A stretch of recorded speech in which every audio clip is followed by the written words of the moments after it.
roho ndani ya damu. The spirit within the blood. Na kwenye kitabu cha waraka wa kwanza wa Yohana sura ya 5 kusoma kuanzia mstari wa 7, mstari wa 6, 7, anasema huyu ndiye aliyekuja kwa maji na damu, Yesu Kristo, si katika maji tu, anasema bali katika maji na katika damu. Angalia mstari wa 7, anasema naye Roho ndiye ashuhudiaye, kwa sababu Roho ndiye kweli. Mstari wa 8, anasema kwa maana wako watatu washuhudiao mbinguni, Baba na Neno na Roho. Anasema na watatu hawa ni umoja. Mstari wa 9, anasema kisha wako watatu washuhudiao duniani, anasema Roho na maji na damu. Na watatu hawa upatana kwa habari moja. Anasema tukipokea ushuhuda wa wanadamu, then ushuhuda wa Mungu ni mkubwa zaidi, kwa maana ushuhuda wa Mungu ndio huu, kwamba amemshuhudia mwanae. Bwana Yesu asifiwe. Anasema kwamba kuna watatu wanaoshuhudia duniani. Na ukisoma mstari wa 8, anasema wako watatu, anasema wanaoshuhudia mbinguni, na Baba, Neno na Roho. And then kuna watatu wanaoshuhudia duniani, anasema wako watatu, mstari wa 9, wanaoshuhudia duniani. Verse 9, anasema kwamba na hao watatu ni Roho, maji na damu. Bwana Yesu asifiwe. Now, naomba tufahamu ya kwamba Roho wa Mungu anakaa kwenye damu yetu. And damu zetu ni mbebaji wa Roho. Roho ipo kwenye damu.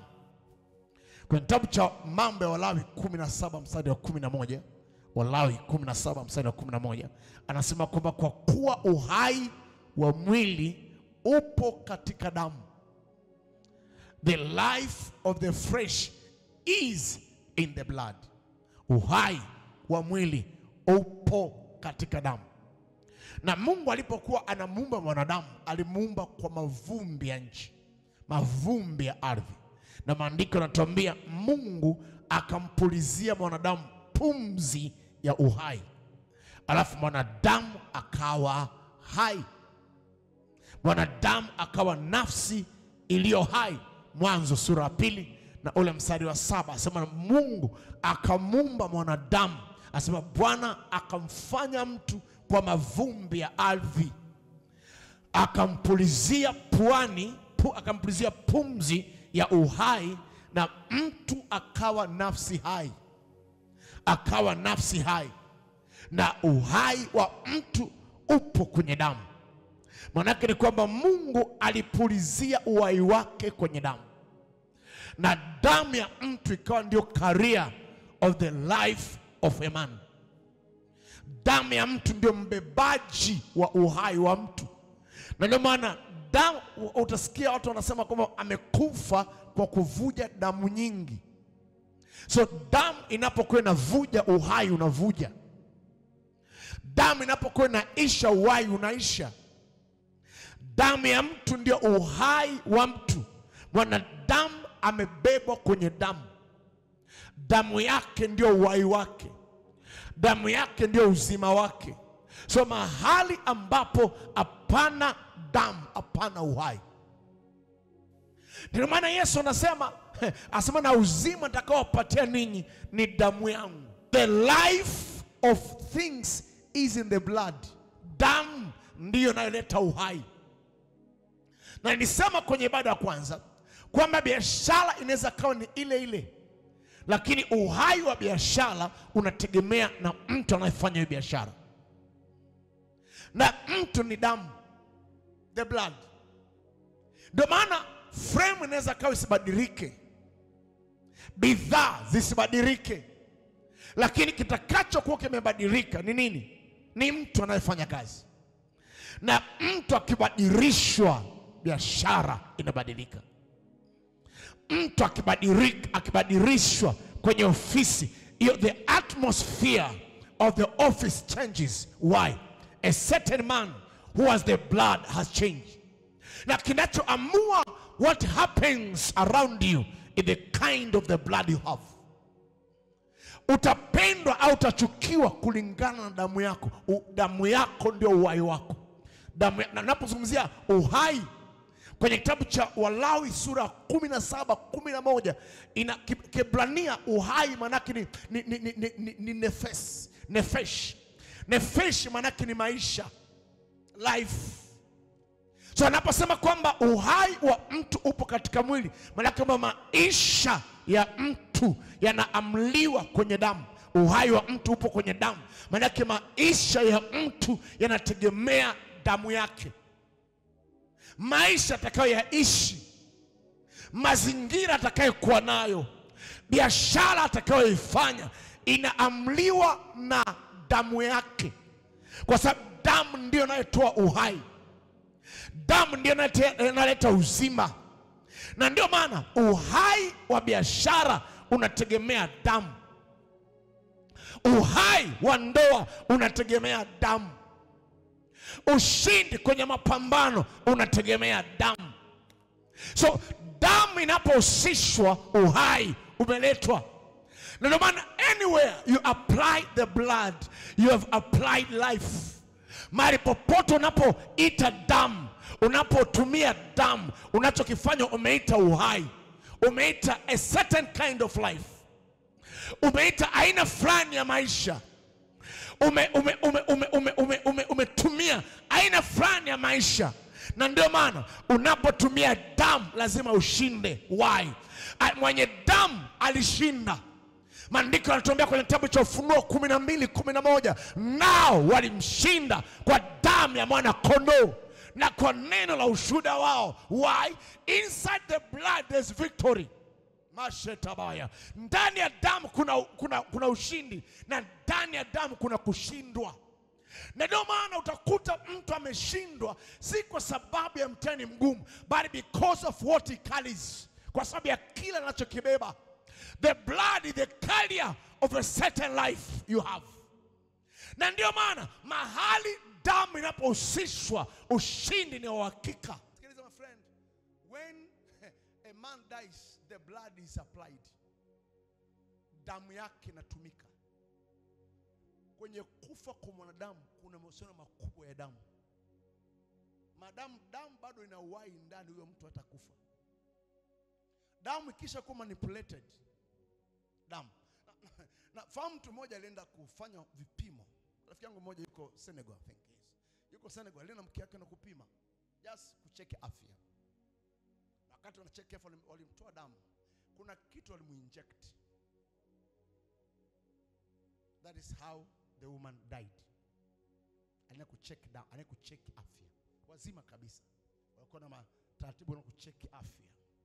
Kumbe shetani alikuwa amempandikiza mtu kwa ajili ya kupandikiza kitu kwenye damu. Na alipowekewa kitu fulani kwenye damu ili kutoa damu, kuna kitu kiliingizwa. Akulast hours. Ameenda na mke wake mzima, amerudi nyumbani na maiti. Why? The blood was manipulated. Sikiliza my friend, damu yako ikiwa na uhai, expect life in your life. Damu yako ikiwa na uhai. Na ndio maana wanapotaka kukumanipulate, kukuchezea kwenye biashara, they deal with your blood. Nitakuonyesha hapo mbele baadaye kidogo. Damu inaweza kaitika. Damu carries your soul. Damu inabeba nafsi yako. Nefesh, manake ni kwamba nafsi ya mtu, uhai wa mtu, uzima wa mtu, maisha ya mtu. Ndio maana anytime they invoke the blood, kuna kitu kinatokea. Ndio maana kuonyesha kitu fulani hapa. Bwana asifiwe. Kitabu cha Wafalme wa Pili. Tasoma ile andiko tena baadaye. Nitakusema nataka nikuonyeshe jambo fulani. Wafalme wa Pili sura ya 3. Zidi sura 3, yes. Wafalme wa Pili sura ya 3. Ukianza mstari wa 10. Anasema okay.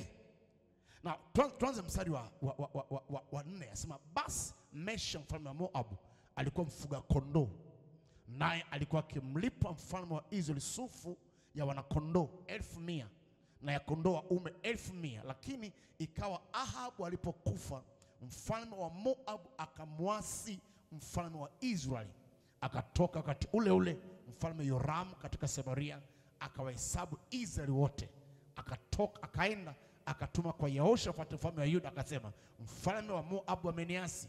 Je, utakwenda pamoja nami tupigane na Moab? Akasema, nitakwenda. Mimi ni kama wewe, watu wangu ni kama watu wako, farasi zangu ni kama farasi zako. Akauliza, njia ipi tuiende? Akajibu, njia ya jangwa la Edom. Basi mfalme wa Israeli akaenda na mfalme wa Yuda na mfalme wa Edom, wakazunguka mwendo wa siku 7, wala hapakuwa na maji kwa jeshi wala kwa wanyama waliowafuata. Mstari wa 10, mfalme wa Israeli akasema, ole wetu, kwani Bwana amewakutanisha hawa wafalme watatu awaue mkononi mwa Moab. Angalia, Bwana Yesu asifiwe. Yehoshafati akasema, je, hapana hapa nabii wa Bwana ili tumuulizie kwake? Akajibu mtumishi mmoja wa mfalme wa Israeli akasema, yuko hapa Elisha mwana wa Shafati aliyemimina maji juu ya mikono yake Elia. Yehoshafati akasema, neno la Bwana analo huyu. Basi mfalme wa Israeli na Yehoshafati na mfalme wa Edom asema wakamshukia Elisha, akamwambia mfalme wa Israeli, nina nini mimi na wewe? Uende kwa manabii wa baba yako, yani Ahab, na manabii wa mama yako. Mfalme wa Israeli akamwambia, la sivyo, kwa kuwa Bwana amewakutanisha wafalme watatu awaue mkononi mwa Moab. Elisha akasema, kama Bwana majeshi aishivyo, ambaye nimesema mbele zake, na kama singemwangalia uso wake Yehoshafati mfalme wa Yuda, singekutazama wala kuonana na wewe. Ila sasa niletee kinanda, mpiga kinanda. Ikawa mpiga kinanda, alipokipiga kinanda, mkono wa Bwana ukamjia Elisha. Akasema, Bwana asema hivi, fanyeni bonde hili lijae maandaki, kwa kuwa Bwana asema hivi, hamtaona upepo wala hamtaona mvua, ila bonde hili litajaa maji, nanyi mtakunywa ninyi na ng'ombe zenu na wanyama wenu, na jambo hili ni jepesi machoni pa Bwana. Pia atawatia wa Moabi mikononi mwenu, nanyi mtapiga kila mji wenye boma na kila mji ulio mzuri na kila mti mwema mtaukata, na chemichemi zote za maji mtaziziba, na kila mahali palipo pema mtapaharibu kwa mawe. Mstari wa 20, ikawa asubuhi wakati wa kutoa sadaka ya unga, tazama maji yakajaa kwa njia ya Edom, hata nchi ikajaa maji. Bwana Yesu asifiwe. Na angalia mstari wa 22 na 23, wakaamka asubuhi na mapema, na ile jua likametameta juu ya maji, na Wamoabi wakayaona yale maji yaliyoelekea kuwa ni mekundu kama damu. Mstari wa 23, tusome kwa pamoja, 1 2, let's go. Wakasema, ndiyo damu hii, bila shaka hawa wafalme wameharibika, wamepigana kila mtu na mwenziwe. Basi enyi wa Moabi, nyara hizo. Hata walipokuja matuoni kwa Israeli, Waisraeli wakainuka wakawapiga wa Moabi, hata wakakimbia mbele yao, wakaenda wakiwapiga wa Moabi hata kwao, wakaibomoa ile miji, wakatupa katika kila mahali palipopema kila mtu jiwe lake, wakapajaza wakapaziba katika Kiliherethi tu, wakayasaza mawe yake, ila wote wenye kombeo wakazunguka wakaupiga. Na nini kiliwachanganya watu? Jua lilipometameta juu ya maji, maji yakawa mekundu, na maji yalipokuwa mekundu, adui wakasema ni damu hii. Na kwa sababu ni damu, adui anapoona damu anachanganyikiwa. Damu ya Yesu Kristo inachanganya ulimwengu wa roho. Damu ya Yesu Kristo ina confuse, the blood confuses the spiritual world. Now, iko roho ndani ya damu inayowachanganya adui. Iko roho ndani ya damu inayowafedheesha waliojipanga dhidi yako. Iko roho ndani ya damu inayotengeneza njia katikati ya silaha. Iko roho ndani ya damu inayoipatia damu uzima. Mungu alipulizia pumzi ya uhai kwenye udongo, na udongo ukawa nafsi hai. Na ilipokuwa nafsi hai, maandiko yanatuambia uhai wa Mungu ukafichwa kwenye damu. Maana yake ni kwamba roho ya Mungu au pumzi ya Mungu ipo kwenye damu. So ndani ya damu yako iko pumzi ya Mungu.